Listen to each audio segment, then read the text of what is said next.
gəlmişik bura. Trabzonun necə deyirlər, Targovisi.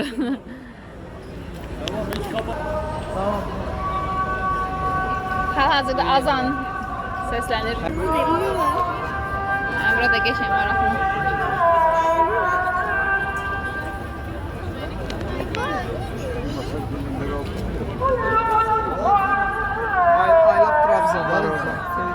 Oradan gəlir səs.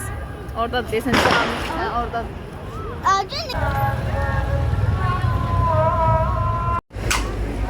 Dönerci Agil, dönerci Nihan. Bəh. Trabzon dönəri. Səncə yaxşı dadlı olacaq yoxsa? Bu mərkəzi Trabzonun meydanında yerləşir. Chicken pilav üstü dönər yeri. Olsun Agil, bax çox xoş olacaq. Gələcək. Nazlı necədir? Görək. Trabzonun kestanəsindən olmaz. Biz də dedik bunun dadına baxaq.